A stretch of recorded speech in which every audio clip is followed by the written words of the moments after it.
안녕하세요. 저는 서울에 살고 있는 30대 여성입니다. 저는 현재 이혼을 하고 싱글로 살고 있는데요. 오늘은 제가 이혼하게 된 이야기를 하려고 해요. 그리고 이혼하면서 제대로 뒤통수 맞고 또 제대로 복수한 내용을 여러분께 사연으로 말씀드릴 겁니다. 당연히 제 복수의 대상은 남편과 시몬인데요. 그럼 제게 어떤 일이 있었는지 이제부터 말씀드려 보겠습니다. 저는 오늘 이 사연 속 남편과 한 결혼이 두 번째 결혼이었습니다. 세상 물정 모르던 20대 어린 시절 한 번의 결혼 실패를 겪고 우여곡절 끝에 지금의 남편을 만나 재혼을 하게 되었어요. 첫 번째 결혼에서 여러모로 힘들었던 저는 결혼 생활이 별로 없어 혼자 살 생각도 했었지만 남편을 만나며 그 생각을 바꾸게 됐습니다. 남편은 제가 아는 보통 남자들과 다르게 정말 다정하고 좋은 사람이었거든요. 한번 이혼 경력이 있는 저를 선입견 없이 바라봐주고 제 아픔을 위로해준 남편 덕분에 저는 또 한 번 행복을 꿈꿀 수 있었습니다. 거기다 시부가 일찍 돌아가시고 홀로 힘들게 남편을 키운 시모가 재혼인 저를 반대하지도 않았고 또 저에게 시집살이 같은 것도 전혀 시킬 생각이 없어 보였어요. 어머님, 제가 뭐 좀 도와드릴까요? 아유, 아니다. 거의 다 했으니까 넌 준경이 옆에 가서 앉아있으렴. 아니에요. 제가 뭐라도 거들어야죠. 제가 뭐 하면 될까요? 아니야. 내가 다 해서 이제 할 것도 없어. 그냥 쉬고 있으라니까. 그럼 이따가 제가 설거지 할게요. 어머님께서는 좀 쉬세요. 아이고, 무슨 그런 소리를 하니. 귀한 집 따님을 내가 시켜 먹을 수가 있나. 내가 다 하면 되니까 넌 신경 쓰지 말거라. 며느리를 귀하게, 아니 어려워하는 시모의 모습이 안심되었지만 조금 과한 부분이 있었습니다. 저희 부모님께서는 공장을 운영하고 계셨고 그래서 시댁보다 저희 집이 더 여유가 있었는데 그래서인지 시모는 저희 부모님과 절 어렵게 생각했어요. 시모가 혼자서 남편을 키우며 오랫동안 공장 노동자로 일을 해서 어쩔 수 없이 더 눈치를 보는 게 있었죠. 그래서 그냥 평범한 사돈지간이 아니라 마치 갑과 을처럼 생각하고 행동하는 시모의 태도가 제 입장에서는 굉장히 부담스럽고 불편할 수밖에 없었습니다.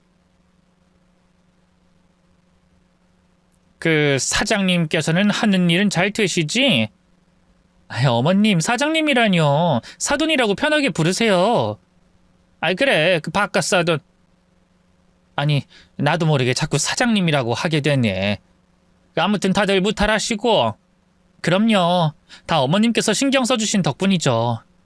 저희 부모님도 어머님 걱정 많이 하세요. 저한테 혼자 계신 어머님 신경 많이 쓰라고 하시거든요. 아이고, 내가 뭐라고 그렇게 신경을 써주신다니. 나야 뭐 그냥저냥 알아서 살면 되는 건데.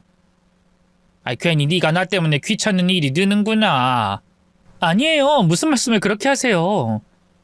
며느리가 시어머니 신경 쓰는 게 당연한 거죠. 근데 어머님, 아직도 제가 그렇게 불편하세요? 어머님께서 너무 저를 불편하게 생각하시면 저도 불편하고 눈치 보이고 속상해요. 그래도 내가 어떻게 널 편히 대하겠니?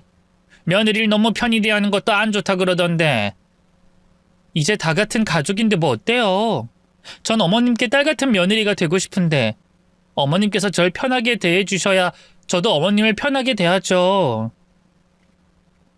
그러니까 저희 얼른 친해져요, 어머님. 평생 고생만 하며 살아서 그런지 늘 주눅이 들어있는 듯한 시모가 불편하고 마음이 쓰였던 저는 그런 시모와 가까워지고자 노력했습니다. 시모가 절 조금이라도 편하게 느끼라고 자주 만나러 가기도 하고 딸처럼 살가운 며느리가 되려고 했죠. 그리고 어려운 형편 때문에 좋은 것 한번 누려보지 못하셨을 시모를 위해 선물도 자주 했습니다. 시모가 생각날 때마다 건강식이며 미용용품이며 사서 보내고 백화점 들릴 때마다 작게나마 시모의 선물을 챙기곤 했어요. 그럴 때마다 시모는 부담스러워하면서도 무척 좋아했죠. 어머님, 제가 어머님 선물 사왔어요. 한번 열어보세요. 선물? 아이, 뭘 또 내 것까지 사왔어. 난 괜찮은데. 아이, 그래서 이게 뭐냐? 아, 스카프예요. 날이 쌀쌀해져서 스카프가 필요했는데 제 거 사는 김에 어머님 것도 같이 골라봤어요. 잘 어울릴 것 같아서 골랐는데 제가 아직 어머님 취향을 잘 몰라서요. 혹시 마음에 안 드시면 직접 가셔서 바꾸셔도 돼요. 아유, 바꾸긴 뭘 바꾸니? 우리 귀한 며느리가 사왔으면 다 예쁘겠지. 나야 뭐 이런 거 해본 적도 없고 사본 적도 없으니 뭐가 좋은 줄도 모르지. 네가 사온 건 다 좋다고 생각하고 쓴다. 어머, 너무 곱다. 세상에. 이렇게 예쁘고 좋은 걸 내 목에 둘러도 되는 거니? 아니, 너무 고급스러워서 제대로 만지지도 못하겠다. 이거 아까워서 한번 쓰기나 하겠니?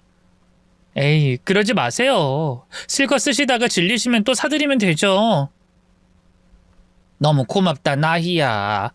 내가 너 덕분에 살다가 이런 호강도 다 해보고 이젠 죽어도 여한이 없겠다.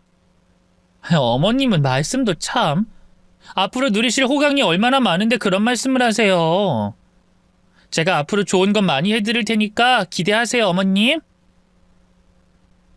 처음엔 제가 작은 것 하나 해드려도 좋아하던 시모였습니다. 제 거 사면서 괜히 빈손으로 오기 그래서 시모 거 하나 더 사고 절마다 때마다 정말 자주 선물을 들고 갔죠. 그때마다 시모는 고맙고 미안하다며 눈물까지 글썽이며 좋아했습니다. 시모가 좋아하시는 모습을 보니 저도 기분이 좋았고 전 시모에게 더 잘하려고 할 수밖에 없었어요. 그저 시모가 좋아하는 모습을 보는 것만으로도 기뻤던 저는 뭐 하나 바라는 것 없이 베풀 뿐이었죠. 그런데 그런 제 호의가 언젠가부터 너무 당연하게 여겨지기 시작했습니다. 처음에는 너무 비싸다, 너무 고급스럽다며 제게 고마워하고 미안해하던 시모가 언젠가부터는 제 선물에 딴지를 걸고 자꾸 더 많은 걸 바라기 시작하더라고요. 어머님, 제가 화장품 사왔는데 이거 한번 발라보세요. 제가 쓰던 게 다 떨어져서 사러 간 김에 어머님 생각이 나서 같이 사왔어요. 이게 요즘 어른들 사이에서 인기가 좋다고 그러더라고요. 어떠세요? 마음에 드세요? 이게 뭐니? 립스틱? 아유, 뭐 이런 걸 사왔어. 나 립스틱 아직 많은데. 있는 것도 쓰시고 새 것도 쓰시면 되죠. 가끔 이런 립스틱으로 기분 전환하시고 그럼 좋잖아요. 아니, 누가 립스틱 사달라 그랬니? 이왕 사올 거면 크림이나 그런 걸로 사오지. 이거 뭐 얼마 하지도 않은데 괜히 선물이랍시고 생색내는 거 아니냐? 예? 제가 생색내려고 사온 게 아니라 전 그냥 어머님 생각이 나서 제 거 사는 김에. 그니까 네가 아직 어려서 뭘 모르는 모양인데 이 선물이라는 건 상대방을 생각하면서 해야 하는 거야. 이런 건 네 친구들끼리나 선물하고 그러는 거지 어떻게 시어머니한테 선물이라고 가져오니? 내가 뭐 이 정도 돈도 없다고 생각하니? 아휴, 이 정도 나도 내 능력과 살 수 있어, 얘. 뭐 이런 걸 사와서는 고마워하라는 건지. 정 선물하고 싶으면 다음부턴 세트로 된 거, 선물용으로 나온 거 그런 거 해라. 알겠니? 입에 바르는 거 하나 덜렁 가져와서 선물이니 뭐니 하지 말고. 선물은 주는 사람의 마음이고 성이라고 생각했던 저는 시모의 그런 말을 듣고 너무 당황스러웠습니다.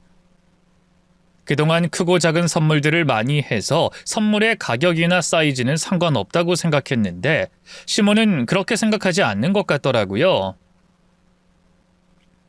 그렇게 시모는 언젠가부터 점점 비싼 걸 바라고 선을 넘기 시작했습니다. 예, 너 내 생일 선물 골랐니? 네? 다음 달에 어머님 생신이셨죠? 안 그래도 제가 몇 개 고르고 있긴 했는데. 벌써 골랐어? 그래도 아직 산 건 아니지? 네. 근데 뭐 필요하신 거 있으세요? 내가 갖고 싶은 게 좀 있어서 말이야. 혹시 네가 또 쓸데없는 거 사올까 봐 걱정돼서. 그러셨구나. 뭐가 필요하신데요? 요즘 안마의자 없는 집이 없다고 그러던데 나 이번에 안마의자 하나 들여놓으면 어떨까 싶네. 안마의자를 생신 선물로요? 왜? 너무 비싸니? 아니 내가 뭐 네 사정도 모르고 이런 말 꺼내는 것도 아니고. 솔직히 너한테 그렇게 비싼 것도 아닐 거 아니냐. 넌 시어머니한테 이 정도도 못 해주니? 뭐 진짜 딸이었으면 내가 이런 말 하기도 전에 사다 놨을 텐데. 역시 며느린 며느린가 보다. 너 그동안 딸 같은 며느리 되겠다는 건 뭐 다 빈말이었어? 아니 그런 게 아니라요. 알겠습니다. 남편이랑 상의해서 생각해 볼게요. 그걸 뭐 준경이랑 상의를 해. 네가 알아서 사면 되는 거지. 너 돈 많은 거 다 어디다 쓸래? 아니면 뭐 나한테 쓰는 건 아깝다 이거니? 아무튼 이번 참에 네가 나를 얼마나 생각하는지 한번 볼 테니까 잘 준비해봐라. 나도 잘난 며느리 덕 좀 보자. 응? 그동안은 제가 뭘 못한 건지 시모가 그런 소리를 하는데 갑자기 어이가 없더라고요. 결혼하고 지금까지 시모 생각해서 시댁에 해다 바친 것만 얼만데 고마운 줄도 모르고 자꾸 더한 걸 바라는 시모에게 저는 점점 정이 떨어졌습니다. 거기다 그렇게 바라기만 하면서 이젠 고마워하지도 않는데 그걸 보고 전 시모에게 거지 근성이 있다는 걸 깨닫게 됐어요. 어머님, 이번에 제가 사드린 안마기는 잘 쓰고 계세요? 설치기사가 설치도 잘하고 갔다는데 어머님께서 어떻게 되는지 말씀이 없으셔서요. 잘 쓰고 있지. 역시 비싼 게 좋은지 돈값은 하더라. 잘 쓰고 계셨구나. 그럼 말씀 좀 해주시지. 전 어머님이 말이 없으셔서 걱정했어요. 넌 그걸 뭐 일일이 묻고 그러니? 내가 너한테 고맙다 어떻다 말 안 했다고 그러는 거니? 사줬으면 그걸로 마는 거지. 내가 너한테 엎드려 절이라도 해야겠어? 하여간에 생색을 못 내서 안달이야 아주. 너 그렇게 빡빡하게 굴면 선물하고도 좋은 소리 못 듣는다. 덕 없어 보여. 맡겨놓은 것도 아니면서 비싼 선물했으면 고맙다는 말 한마디라도 해야 맞을 텐데 시모는 그런 게 없었어요. 결국 잘 받았는지 잘 쓰는지 궁금하고 답답한 마음에 제가 먼저 물어봤더니 생색을 바라는 거냐며 저런 소리를 쳤죠. 그래도 처음에는 고마워하는 줄 알고 염치는 않은 사람인 줄 알았더니 그동안 가식을 떨고 있었던 건지 변해버린 시모의 행동이 어이없었습니다. 하지만 저도 참고만 사는 성격이 아니었던 탓에 제 인내심은 오래가지 못했어요. 처음에는 시모를 이해해보려고 참아주던 저도 더 이상 참지 못하고 화를 내고 말았습니다. 어머님이야말로 어른이면 어른답게 행동하셔야죠. 정말 해도 해도 너무하시는 거 아니세요? 아니 내가 뭘 어떻게 했다고 화를 내냐? 너 지금 내 앞에서 성질 부리니? 그럼 제가 화 안 나게 생겼어요? 저 그래도 그동안 어머님 생각해서 할 말 있어도 참고 그냥 넘어갔는데요. 어머님 진짜 너무하시네요. 제가 그동안 뭐 바란 것 없이 잘해드렸으면 적어도 고마운 줄은 아셔야 하는 거잖아요. 고맙다는 말씀은 하셔야죠. 근데 어떻게 제가 잘하려고 할수록 더 못되게 행동하세요? 왜 어머님은 제가 하는 것들을 당연하게 생각하시냐고요? 그 이한테는 아무것도 안 바라고 타박도 안 하시면서 저는 하려고 하는데도 야단치시고 불평하시고 바라기만 하시고 그러시면 제가 어떻게 어머님께 더 잘해드려요? 제가 며느리라 숙이고 들어가는 입장이라 그래도 저도 사람인데 어머님께서 이러시면 안 되죠? 아니 내가 뭘 또 그렇게 섭섭하게 했니? 고맙다고 하잖아. 그럼 내가 무슨 돈이 있다고 너한테 다른 보답을 할 수 있어? 뭐 바란다는 게 아니고 좋은 마음으로 해드리면 고마워해 주시고 저한테 못되게 굴지 마시라고요. 저도 사람이고 기분이란 게 있는데 해드리고도 좋은 소리 못 들으면 누가 뭘 더 하고 싶겠어요? 안 그래요 어머님? 그래 네가 무슨 소리 하는지 알겠다. 참 내가 며느리 무서워서 무슨 말을 못하겠네. 그래 앞으로 뭐 바라는 일 없을 테니까 잔소리 좀 그만해라. 참다 못한 제가 한마디 하고서야 시모는 제 눈치를 보는 듯 했지만 진심으로 뉘우친 건 아니었는지 그 사이 남편에게 불만스럽게 말을 전했습니다. 당신 엄마랑 싸웠어? 왜? 어머님께서 그렇게 말씀하셔? 싸웠다고? 아니, 당신이 너무 뭐라고 해서 속이 좀 상하셨나 봐. 뭐 들어보니까 당신이 엄마한테 서운했다고 너무했다고 말했다며? 어머님이 나한테 어떻게 하시는지 당신도 모르지 않잖아. 이번에도 선물 받고 싫은 소리 하시길래 나도 너무 화나서 한마디 했어. 아이, 그래도 좀 참지. 꼭 그래야 했어? 당신이 화내면 엄마 입장이 뭐가 되냐? 아무리 그래도 며느리한테 혼나는 시어머니가 어디 있다고. 내가 언제 어머님을 혼냈어? 너무하시다고 속 얘기한 거지. 그럼 어머님은 그런 소리 들을 생각도 없이 나한테 그렇게 하신 거야? 도대체 나를 얼마나 무시하셨으면 그렇게 생각하신 거야? 언제는 귀한 남의 집 딸 어렵다고 그렇게 내외하시더니 갑자기 왜 그렇게 나오시냐고. 그럼 나도 좋은 며느리 그만둘게. 예전처럼 불편하게 대하시라고 그래. 아니, 그런 말이 아니고. 그냥 내가 다 미안해. 내가 엄마 대신 사과할 테니까 당신 화 풀어. 어? 남편은 팔이 안으로 굽는지 시모에게 할 말 다 한 제게 서운한 듯 했지만 자기도 시모가 잘못한 걸 알다 보니 별말을 하지 못했습니다. 그러면서 남편은 자기 엄마가 얼마나 고생하며 살았는지, 얼마나 힘든지 제게 설명하며 동정심에 호소하더라고요. 네, 당신도 알겠지만 엄마가 뭘 잘 몰라서 그래. 그저 고생만 하시다 보니 좋은 거 있는 줄도 모르고 이런 게 있는 줄도 모르고 사셨는데 당신이 시집 오고서 엄마한테 잘해주니까 그게 너무 좋으셨나 봐. 근데 당신이 잘해주다 보니까 익숙해져서 그러신 거지 우리 엄마가 진짜 나쁜 사람이라 그런 건 아니야. 그냥 못 배우고 몰라서 그러시는 거지. 나도 엄마 그런 게 답답하고 당신한테 미안하지만 이 자식 입장에서는 또 어떻게 화만 내겠어. 엄마가 나 때문에 고생하신 거 생각하면 난 진짜 할 말이 없어. 불쌍한 분이니까 날 봐서라도 당신이 조금만 이해해 주라. 응? 그럼 그런 말을 들은 저는 또 괜히 마음이 약해져서 어쩔 수 없이 참게 되는 거죠. 그럼 시모는 또 그걸 알고 슬금슬금 선을 넘기 시작하는 겁니다. 남편 몰래 제게 용돈이나 금전적인 부탁을 하고 제가 남편을 생각해서 참고 들어줄 때마다 그 정도가 점점 심해지는 듯 보였어요. 심지어는 시모 친구가 갯돈을 뜯겨서 큰돈이 필요하게 됐는데 그 돈을 저한테 부탁하더라고요. 너 돈 좀 있지? 나 좀 빌려줘라. 돈이요? 현금 말씀하시는 거예요? 그걸 어디에 쓰시는 건데요? 아니, 내 친구가 개를 넣은 게 있는데 그 개주가 그만 돈을 다 들고 튀어버렸다지 뭐니. 그 돈으로 아들 장가 보내주려고 그런 건데 돈을 날려버려서 지금 자기 아들 장가도 못 보내게 생겼다고 해. 같은 아들 둔 형편에 그 집 사정이 너무 딱해서 내가 도와주고 싶어서 그래. 근데 그 돈을 왜 어머님께서 또 제가 드려요? 어머님, 돈거래는 가까운 지인끼리도 하는 거 아니잖아요. 그러지 말고 돈이 급하면 은행에 빌려보라고 그러세요. 저는 못 빌려드릴 것 같네요. 그 집이 은행에 돈 빌릴 수 있는 만한 형편이 아니야. 빌릴 능력이 되면 내가 너한테 말을 꺼냈겠어? 나는 너 여윳돈 있을 테니까 좀 빌려달라 그런 거지. 그러지 말고 좀 빌려주면 안 되냐? 내가 너 믿고 걱정하지 말라고 다 말해놨는데 너 이러면 어떡해? 저한테 묻지도 않고 빌려준다고 그러셨어요? 어머님 정말 왜 그러세요? 제가 왜 어머님 친구분을...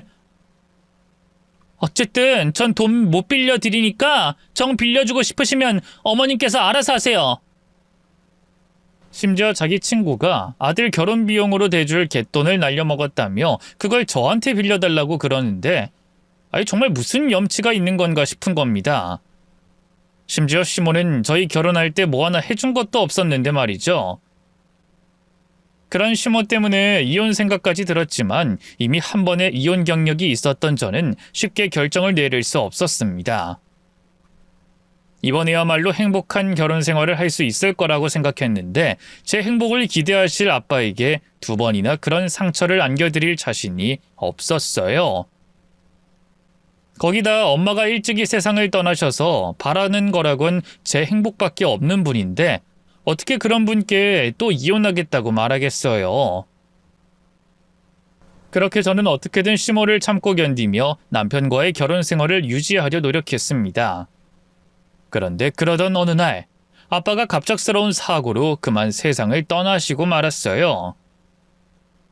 요즘 100세 시대라고 하던데 그렇게 생각하면 너무 젊은 나이인 아빠였어요. 아빠가 너무 젊고 건강하셨기에 이렇게 제 곁을 일찍 떠날 거라고는 생각도 못했습니다. 또 엄마를 먼저 떠나보냈던 터라 제가 아빠 건강에 대해서 정말 많이 신경을 썼거든요. 그런데도 아빠를 이렇게 허망하게 어떤 준비도 못한 채 갑자기 떠나보내야 했으니 제 정신이 제정신일 수 없었습니다. 아빠 사고 소식을 들었을 때부터 넋을 놓고 하염없이 눈물만 흘렸어요. 아빠 상을 치를 때도 유골을 추모원에 안치할 때도 도저히 정신을 차릴 수가 없었죠. 저에게 아빠의 죽음을 받아들이는 건 너무 힘든 일이었습니다. 물론 남편이, 친척들이, 친구들이 제 곁에 있었지만 아빠가 돌아가신 뒤에는 저 홀로 이 세상에 남겨진 것처럼 외롭게만 느껴졌어요. 그 외로움을 도저히 견딜 수 없어서 아빠 유품을 정리한다는 핑계를 대고 아빠 집에서 있었습니다. 거기서도 멍하니 아빠의 손때가 묻은 흔적을 바라보고 누워서 아빠 모습을 그리면 그래도 좀 낫더라고요. 그리고 아빠 냄새가 집안 곳곳에 남아있어서 말이죠. 어쨌든 그렇게 한참 동안 아빠가 세상을 떠난 현실을 받아들이지 못하고 있었습니다. 그 사이 남편이 아빠 집으로 찾아와 제가 밥은 먹었는지, 상태는 괜찮은지, 또 처리해야 할 일에 대해서 얘기를 해주곤 했어요. 물론 정신을 반쯤 놓고 있었던 때라 남편이 하는 이야기는 귀에 들리지 않았고 남편이 어련히 잘할 거라고 해서 크게 신경 쓰지도 않았죠. 제가 알아서 해야 할 일인데 대신해주는 남편이 고마웠어요. 그런 일이, 그런 마음이 계속 쌓이다 보니 저도 서서히 정신을 차리게 되었습니다. 이렇게 돌아가신 아빠만 그리워하면 안 된다는 걸 깨닫고 남편이 있는 집으로 돌아갔죠. 그런데 오랜만에 찾아간 집이 전과는 많이 달라진 모습이었어요. 가구 배치도 달라져 있었고 현관 입구 맞은편에 또 거실 벽면과 집안 곳곳에 있던 남편과 제 사진이 보이지 않더라고요. 거기다 작은 방 안에 제 물건들이 꽉 차 있었어요. 이게 무슨 일인지 짐작조차 되지 않았던 저는 작은 방에 꽉 찬 제 물건들을 보며 놀라고 있었는데 어디서 튀어나온 건지 시모가 제게 말을 걸었습니다. 그리고는 황당한 말을 하더라고요. 연락도 없이 왔니? 하긴 거기 가서도 언제 온다 언제까지 있겠다 연락 한 통 없었는데 그거 생각하면 놀랍지도 않네. 어머님? 그동안 어머님께서 저희 집에 계셨어요? 그 일 챙겨주시느라고요? 죄송해요. 제가 빨리 정신을 차리고 집에 있어야 했는데. 근데 제 짐들은 왜 여기 다 있어요? 이 사람 저 없는 동안 인테리어 바꾸고 있었나요? 그래도 왜 제 짐만... 안 그래도 그 일 때문에 너 부르려고 했는데 잘 됐네. 저기 있는 네 짐 가지고 다시 네 아버지 집으로 가라. 혹시 빠진 건 없는지 집안 구석구석 잘 살펴보고. 네? 저걸 왜 저희 친정집에 가져가요? 왜긴 왜야? 내 아들이 이제 너랑 이혼할 거니까 그렇지. 네? 제가 왜 이혼해요? 무슨 일이 있었다고... 혹시 저희 아빠 돌아가시고 나서 제가 자리 비운 것 때문에 이러시는 거예요? 제가 너무 제 생각만 해서? 아니 그것보다 그 이도 저랑 이혼하겠다고 해요? 아니면 어머님께서 저랑 그 이가 이혼하길 바라시는 거예요? 내가 우리 준경이 의사도 묻지 않고 이혼하라고 할까봐? 이미 한참 전에 준경이랑 얘기 다 마쳤다. 네가 네 아버지 일로 너무 오랫동안 힘들어하길래 말하지 않고 있었던 거지. 그것도 내가 너 찾아가서 말하겠다는 걸 준경이가 너 생각한다고 말려서 기다린 거야. 어쨌든 준경이도 그렇고 나도 그렇고 이혼하길 바라니까 우리 준경이랑 서로 깔끔하게 헤어지도록 해라. 이유가 뭔데요? 그것도 저희 아빠 돌아가시고 이렇게 바로... 아니 제가 그 이에게 전화해 볼게요. 어떻게 된 일인지 알아봐야겠어요. 너 내가 거짓말하는 것 같냐?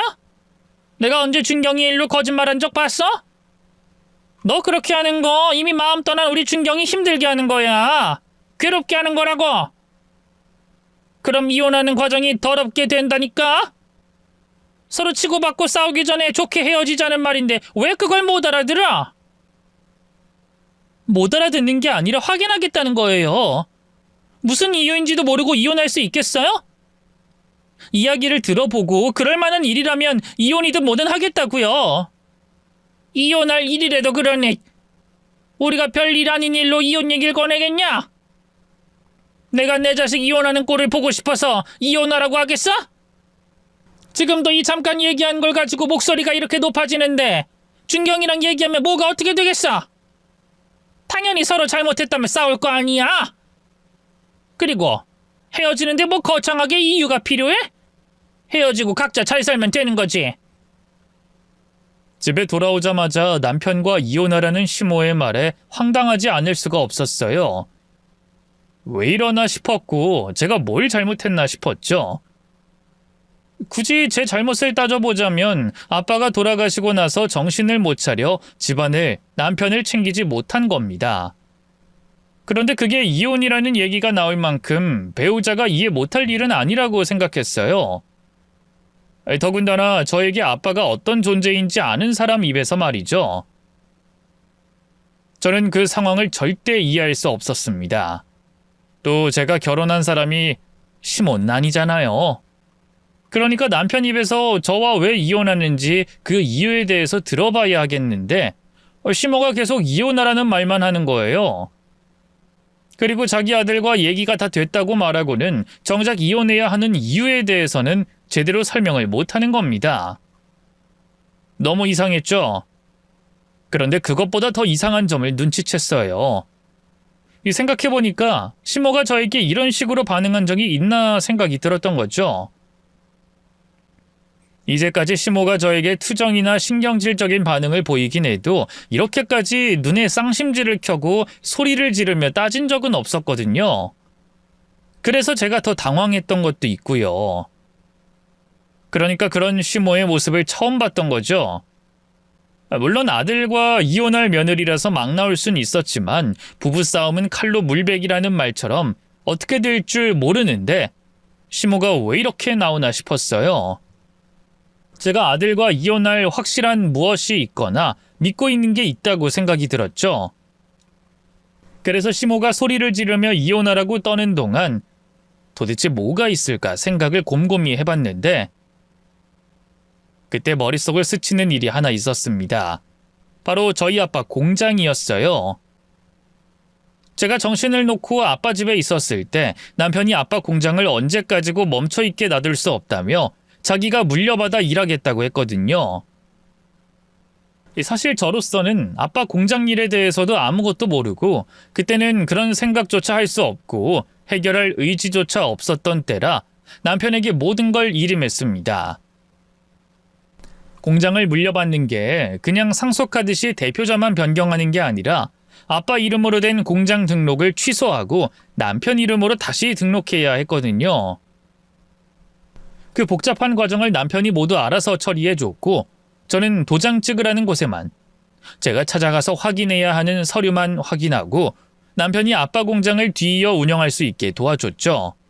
그때까지만 해도 남편에게 고마운 일이었는데 지금 시모가 이렇게 나오고 남편도 저와 이혼한다고 하니까 그 일이 마음에 걸리는 겁니다. 아빠 공장을 가져갔기 때문에 이러는 건 아닐까 하고 말이죠. 저는 시모에게 단도직입적으로 이혼이 아빠 공장과 관련이 있는지 물어봤어요. 제게 이혼하자고 하는 이유가 저희 아빠 공장 때문인가요? 이제 자기 거니까? 저에게서 원하는 거 다 가져갔으니까? 뭐? 그게 무슨 말이냐? 우리 준경이가 네 아버지 공장을 가져? 공장 대표가 되었다고? 글쎄, 난 그런 얘기 못 들었다. 우리 준경이가 바깥 일은 워낙 말을 안 해서 말이지. 그게 말이 된다고 생각하세요? 어머님과 그이 둘도 없이 사이좋은 모자 사이 아니었나요?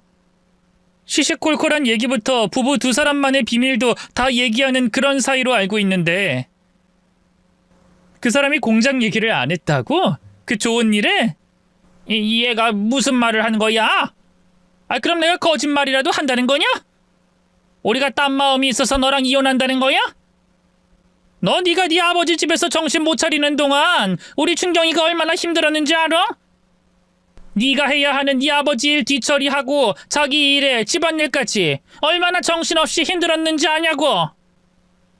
내가 그런 애 붙잡고 얘기할 시간이 어디 있다고? 누가 들어도 그 사람이 저희 아빠 공장 가지게 됐으니까 내가 더 이상 필요 없으니까 이혼하자고 말하는 걸로밖에 안 보이는데요. 그럼 어디 제가 납득이 되도록 설명을 해보세요. 제가 그 사람과 왜 이혼해야 하는지, 그 사람이 저랑 이혼하겠다고 말한 그 이유가 뭔지. 아니, 얘가 이혼하자면 그냥 이혼하면 될 것을 왜 이렇게 지독하게 굴어? 너 정말 너랑 이혼하려는 이유 듣고 싶어서 그래? 네, 들어야 이혼하죠. 뭔데요? 이혼하려는 이유가 뭐냐고요? 그러니까 그게 너 그 이야기 들으면 할 말이 없을 텐데 말이야. 그러니까 왜요? 하실 말이 없으세요? 제가 이혼하자고 그러면 그러자고 할 줄 알았나 보죠? 제가 정신없어서 아빠 공장 빼앗긴 것도 모르고 순진하게 이혼할 거라고 생각하신 거예요? 아무런 이유나 붙이면 제가 이혼할 줄 알았어요? 이유가 있다니까 그러네. 그러니까 그 이유가 뭐냐면, 그래. 자식. 너 준경이 자식 못 낳지 않냐? 우리 집이 얼마나 손이 귀한 집인데 아직도 아이 소식이 없어? 여자가 나이 들면 임신 확률도 낮아지고 애가 잘못될 확률도 확 높아지는데 너 지금 벌써 나이가 몇이야? 그래서 더는 안 되겠어서 이혼하자는 거다. 네가 뭐 때문에 이혼당하는 거냐면 아들 못 낳은 죄다. 그 죄로 이혼당하는 거야. 그러니까 즉각 도장 찍어. 그걸 지금 말이라고. 그리고 애 관련해서는 그 사람도 딱히 서두를 필요 없다고 말했어요. 요즘엔 시험관 아이도 있고 다들 늦게 낳는다고 마음 급하게 먹지 말자고 했다고요. 그런 사람이 갑자기 이혼은 무슨. 그냥 솔직하게 말하세요. 우리 아빠 공장 빼앗으니까 제가 필요 없어졌다고 말하라고요. 두 사람 간악한 인간이라는 거 인정하라고요. 이 더럽고 치사한 인간들. 우리 아빠 살아계실 적에는 그렇게 하지 말라고 해도 바닥에 납작 엎드려 길고 있더니 이제 와서 뭐? 이혼을 해? 그럼 우리 아빠 공장 다시 내놓고 말해야지. 그렇게 강탈하고 훔쳐가듯이 가져가 놓고 이혼을 해? 이 날강도 같은 인간들. 이 도둑놈들. 제 생각이 맞았는지 시모는 당황해하며 말을 더듬거리더니 갑자기 아이를 못 낳은 걸 트집 잡으며 그걸 이혼하는 이유라고 했어요. 지금까지 아이를 못 낳은 걸로 단 한마디도 없던 사람이 말이죠. 거기다 남편도 아이에 대해서는 조금 더 천천히 가질 생각을 하고 있었습니다. 요즘 시대에 나이 40 넘어서도 결혼하고 아이를 낳고 하는데 아직 30대 중반인 제가 조급해할 필요 없다고 생각했고 남편도 같은 생각이었거든요. 오히려 아이 계획을 조금 뒤로 가지고 여행이나 두 사람 즐기는 데 집중하자는 말까지 했었어요. 그런데 갑자기 아이를 못 낳은 게 이혼하는 이유다? 그건 말이 안 됐습니다. 아빠 공장을 빼앗아서 저와 이혼하는 게 확실했어요. 그게 확실하다는 생각이 든 뒤에는 저도 제 감정과 생각을 숨김없이 드러냈습니다. 그러자 시모도 꽤 당황하는 모습을 보였어요. 조금 전까지 끊임없이 조잘거리고 변명하던 입이 굳게 닫혀 있었죠. 그런데 그 순간 남편이 집 안으로 들어왔습니다. 제가 자기 엄마에게 따지고 묻는 장면을 봤고 상황이 어떻게 된 건지 눈치챈 듯 보였어요. 남편은 시모와 달리 변명과 거짓말하지 않고 뻔뻔하게 속마음을 드러냈죠. 당신 지금 우리 엄마한테 뭐 하는 거야? 아무리 이혼할 사이라고 해도 아직은 당신 시어머니 아니야? 시어머니가 아니라고 해도 당신보다 나이 많으신 어른 아니냐고! 근데 어디서 말을 함부로 해? 뭐? 그럼 내가 지금 말이 곱게 나오게 생겼어? 당신이랑 당신 엄마가 우리 아빠 공장 빼앗고 입을 닦으려고 하는데 당신 그런 개수작 부리려고 나한테 찾아온 거야? 아빠 공장도 아빠 뒤를 이어서 일하겠다는 게 아니라 당신이 가지려고? 아빠 공장 빼앗고 나랑 이혼하려고? 당신이 그렇게 생각하고 싶다면 그렇게 생각해. 뭐라고 생각하든 난 이혼 도장 다 찍고 판결 날 때까지 노코멘트 할 거니까. 그리고 이 난리를 피우니까 말하는 건데 당신이 아버님 공장 물려받아서 뭐 어떻게 할 건데? 공장에 있는 것 중 뭐 하나라도 다룰 줄 알아? 모르잖아. 당신이 가지고 있어봐야 아무짝에 쓸모없는 공장 내가 열심히 운영하겠다는데 뭐가 문제야? 그래서 당신도 공장 등록하는 걸 도와준 거 아니야. 그거에 당신 시커먼 속내를 몰랐으니까 도와줬지. 날 이렇게 헌신짝 버리듯 버릴 줄 몰라서. 그러게 이혼당하기 싫었으면 조금만 착하게 살지 그랬냐. 그렇게 우리 엄마한테 뭐 하나 해주는 게 싫었어? 돈이 없는 것도 아닌 사람이 우리 엄마 선물해주고 부탁 들어주는 게 그렇게 힘들었냐고. 그 꼴을 보고 있는 나는 기분이 좋았을 것 같아? 나 당신이랑 진작에 이혼하고 싶었어. 당신이 우리 엄마 말려달라고 너무한 거 아니냐고 말할 때마다 속에서 이혼하자는 말이 튀어나올 것 같았다고. 그런데 이혼하면 내가 뭐 하나 없으니까 언젠간 이런 날이 올 거라고 기다렸는데 고맙게도 일찍 찾아와서 이혼하는 것뿐이야. 뭐? 그럼 네 엄마가 지금 잘했다는 거야? 며느리 등에 빨대 꽂고 이거 해달라 저거 해달라 바라는 게 맞아? 그것도 마음 쓰는 일이고 몸 쓰는 일이면 몰라. 주제도 모르는 네 엄마 허영심에 돈으로 저거 사달라 저거 해달라였잖아. 그게 옳은 거냐고? 그렇게 바라는 게 있으면 자식인 너한테 해달라고 할 것이지 왜 나한테 바라는데?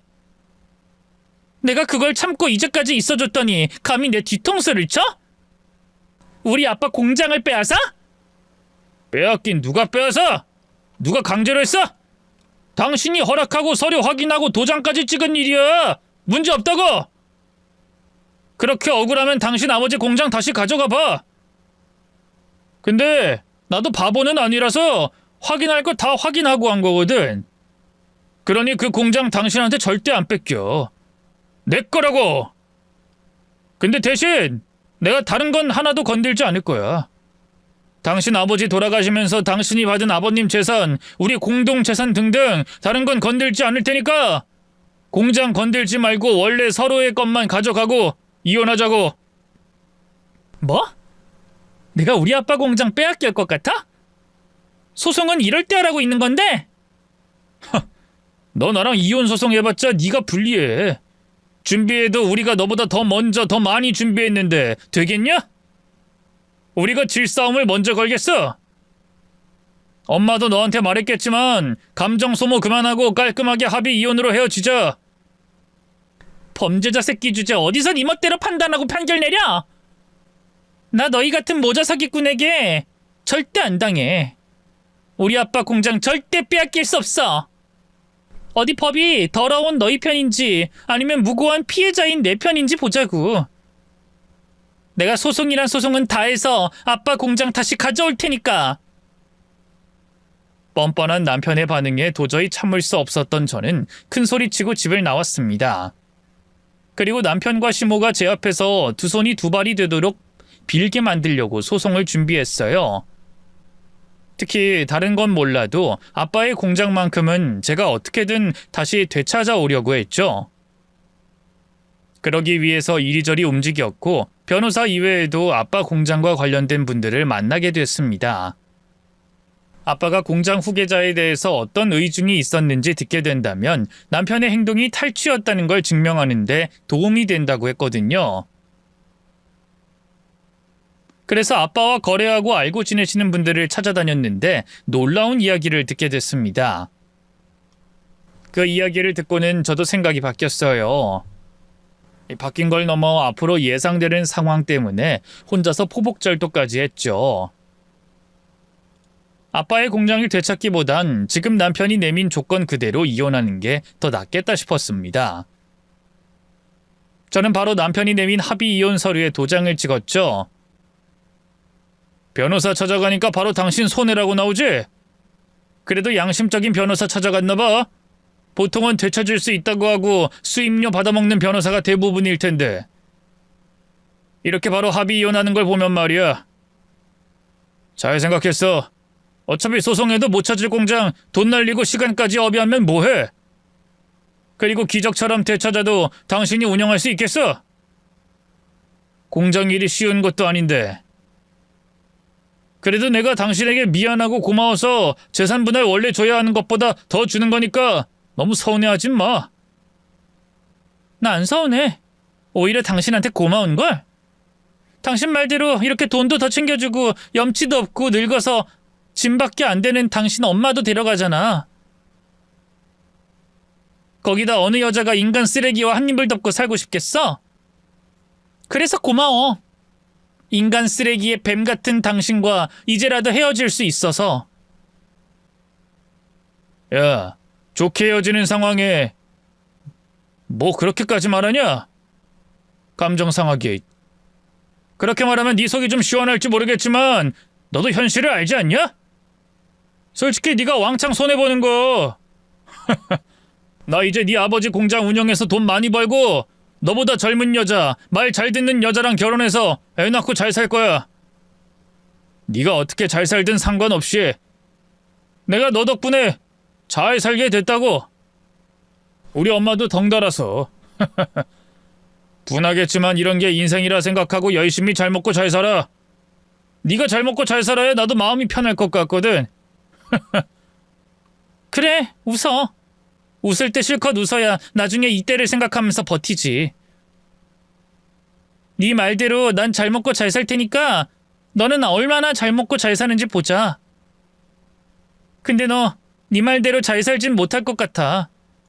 느낌도 그렇고 그 왜 관상이라는 것도 있잖아. 네 얼굴엔 돈이 없어도 너무 없어 보인다니까.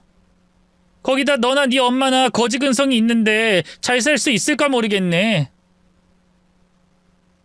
어쨌든 우리 아빠 공장 잘 운영해봐. 내가 생각했을 땐 그게 그렇게 쉬운 일은 아닌 것 같거든. 남편은 이혼하고 난 뒤에도 절 조롱했고 그런 남편에게 저 역시 조롱과 경고가 섞인 말을 했습니다. 하지만 남편은 제가 하는 말을 알아듣지 못했고 귀등으로도 듣지 않았어요. 아무래도 제게 빼앗은 아빠 공장으로 많은 부를 얻을 거라고 예상해서 그런지 마냥 자신감 있고 신나 있었죠. 저는 그런 남편의 얼굴이 절망으로 변하길 기다리고 있었습니다. 그리고 얼마 되지 않아 제 바람은 이루어졌죠. 남편과 이혼하고 4개월 정도 흐른 뒤 저는 혼자 된 삶에 잘 적응해 살아가고 있었습니다. 사실 아빠가 돌아가신 일이 저에게 더 충격적이고 큰일이었지 남편과 이혼한 건 제게 그다지 많은 충격을 주지 못했거든요. 그래서 아빠를 그리워하는 걸 제외하면 잘 살고 있었어요. 그런 저에게 제가 예상한 것처럼 남편과 시모가 찾아왔습니다. 찾아와서는 곧바로 무릎을 꿇고 두 손이 두 발이 되도록 빌기 시작했죠. 나이야, 내가 잘못했어. 내가 잘못했으니까 나 좀 살려줘. 그래 나이야, 우리 좀 살려다오. 아니 난 어떻게 되더라도 우리 준경인 제발 좀 살려다오. 어? 제발. 연락도 없이 찾아와선 갑자기 살려달라니 이게 무슨 말이에요? 제발 좀 알아듣게 말해요.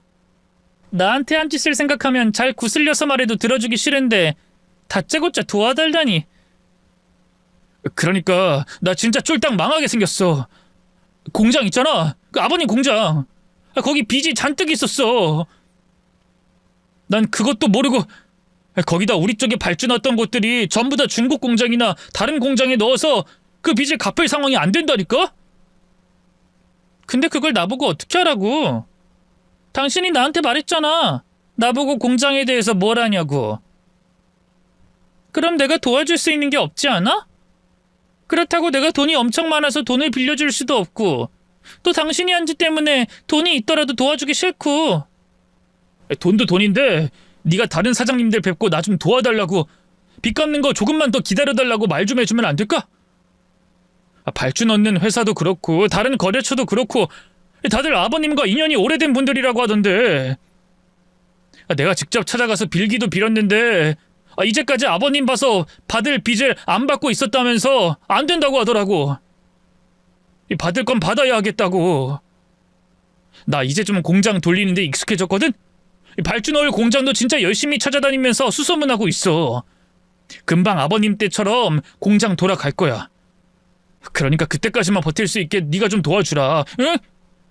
네가 사장님들께 조금만 시간을 달라고 해줘.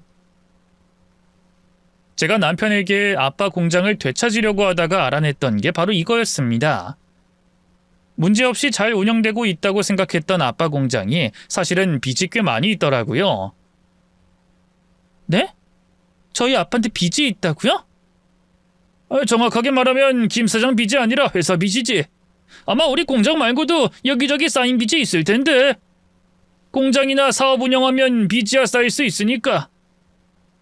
뭐 그렇게 걱정할 건 아니긴 하지만 근데 글쎄 김 사장이 아니라 이혼할 사위가 그 공장을 한다면 말이 좀 달라질 것 같은데. 네? 그게 무슨 말씀이세요? 아니 이 빚이 원래 갚아야 할 시기가 한참 지났는데도 우리가 천천히 갚아 나가도록 기다려준 거라서. 근데 그것도 김 사장님이니까 우리가 그렇게 했던 거지. 약속한 거 지키고 책임감 대단하고 자기가 손해보면 받지 피해줄 사람은 아니라서 놔뒀던 거니까. 사실 그 빚도 집이든 땅이든 정리해서 주겠다는 걸 우리가 어차피 오랫동안 공장 하실 거니까 뭐 천천히 받겠다고 한 건데 김 사장님이 아니라 사위라면 기다려주려나? 당장 나도 돈부터 받아야겠다고 생각되는데 그 욕심만 많고 모자란 발푼이 사위놈은 공장 시작하자마자 망하게 생겼네. 김 사장님 물 건너는 회사도 사장님이랑 오래된 사이라서 따님이 이런 일 당했다는 거 알면 굳이 거래 넣으려고 하지 않을 텐데. 사실 요즘 공장에서 일감 따내려고 난리지. 물 건너는 곳에서는 당장 내일 공장 옮긴다고 해도 손해보는 거 없거든. 그러니까 따님 이야기가 돌면 물건 끊고 더 싼 곳이나 중국 공장으로 돌리겠지. 이야, 이 사람 이런 식으로도 망할 수가 있겠구나. 그 욕심낸 거 그대로 돌려봤네. 아, 그래요? 근데 사장님도 그렇고 다른 분들도 그 사람한테 빚을 다 못 받으시면 어떡해요? 혹시 그렇게 되면 제가 도의적으로라도 갚을게요. 아유, 아니요. 거기 부지도 좀 나오고 공장도 받으려면 받을 사람이 있어서 어떻게 정리는 될 거야. 그렇게 다 해결 안 되더라도 그 사위놈한테 압류 걸면 늦기야 늦겠지만 다 받을 수 있을 거고. 그건 따님이 걱정하지 마. 저는 남편이 어떠한 결말을 맺을지 다 알고 있었습니다. 그래서 빈털터리가 된 남편과 시모를 생각하며 웃었던 거고 남편이 내민 조건에 이혼 도장을 찍었던 거예요. 남편은 그런 사실을 이제 알게 되었고요. 이제 저를 조롱하던 두 사람을 제가 조롱할 차례가 됐던 겁니다. 그러니까 그걸 왜 내가 하냐고. 나랑 당신이랑 무슨 사이라고? 우리 남남 아니야? 나야. 그래도 우리 부부였잖아. 내가 정말 잘못했는데 너 아니면 도움 청할 곳이 없어서 그래. 너 나 도와주면 내가 뭐든 할게. 진짜 뭐든 할 테니까 제발. 제발 좀 도와줘. 거기 내 공장이기 이전에 아버님 공장이잖아. 내가 이 모습 보고 싶어서 하루라도 더 빨리 이혼했던 건데 왜 도와줘? 그리고 난 아직 볼 게 남았어. 네가 우리 아빠 공장 넘기고 네 재산, 네 엄마 재산 날리고 또 그걸로도 모자라서 통장 압류당해 일하는 족족 빚 갚는데 압류되는 것까지 봐야 하거든. 그게 내가 이혼하면서 그린 너의 미래였어. 뭐? 그게 무슨 말이야? 그럼 너 알았어? 아버님 공장에 빚이 있다는 걸? 알고도 입 다물고 있었던 거야? 아니지. 다 알고 일부러 나한테 떠넘긴 거야? 무슨 헛소리야. 네가 나 속이고 아빠 공장 빼앗은 거 잊었어? 내가 너희 두 모자 속셈을 어떻게 한다고 그렇게 만들어? 나도 아빠 공장 되찾으려고 하다가 알게 된 거야. 그래서 입 다물고 있었고. 왜? 내가 잘못했니? 그럼 내가 너희 모자한테 당하면서도 걱정해주고 도와줘야 했어? 머리에 총 맞았다고? 나 네가 무슨 말을 하든 내 앞에서 어떻게 빌든 안 도와줄 거거든? 너희 모자 망하는 걸 깔깔거리며 볼 거니까. 나한테 더 놀림당하고 싶지 않으면 꺼져. 꺼지라고! 너 정말! 그래도 내가 한때는 너의... 아이, 준경아, 됐어. 엄마가 빌게. 엄마 때문에 이렇게 된 거야. 얘 나이야. 내가 이렇게 빌게. 너한테 잘못했던 것도 전부 다 빌 테니까 제발 사람 한 번만 살려다오. 응? 아, 어머님이 있었구나. 아니다. 이젠 그냥 아줌마죠? 아줌마, 아무 상관없는 나한테 이러지 마시고 당신 손자 낳아줄 며느리 찾아가서 도와달라고 하세요. 난 그쪽들 도와주기 싫다니까? 거기다 아줌마가 나한테 얼마나 받아 처먹었어. 그거 생각하면 나한테 부탁해서는 안 되지. 남편과 시모 모두 제 앞에서 울고불고 난리를 치며 제발 사람 좀 살려달라고 했지만 전 조롱만 할 뿐 절대 도와주지 않았습니다. 아니, 사람이어야 불쌍하게 생각해서 도와주죠. 그런데 그것들 사람 아니잖아요.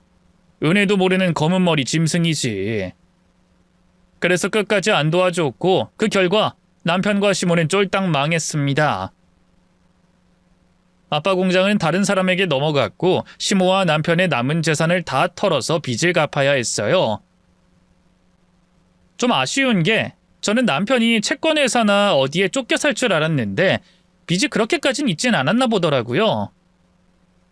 그래도 빈털터리에 직업 없는 백수가 된 건 마찬가지지만 말이죠. 집도 차도 남은 재산도 하나 없는 빈털터리인 남자. 그리고 아들 때문에 모든 재산 다 날린 그의 엄마. 그게 저를 기만하고 배신한 두 사람의 결말입니다. 저는 그 모습에 만족하고 이를 다른 사람에게 알리고 싶어서 여기 사연을 보내게 되었고요. 어떻게, 괜찮은 결말이지 않나요? 이제 이 결말이 활용점점이 되려면 제가 더 행복한 여자가 되면 될 것 같아요. 그 점 하나를 찍기 위해서 저는 앞으로 정말 행복한 여자가 될 겁니다. 저 혼자 살더라도 아니면 인연인 사람을 만나서 말이죠. 꼭 그렇게 살겠다는 제 의지를 다시 한번 말씀드리며 저는 이만 사연을 마치도록 할게요. 재밌는 사연이 됐으면 저도 좋겠네요. 그럼 저는 이만 들어가 보기로 하겠습니다. 사연 읽어주셔서 감사합니다.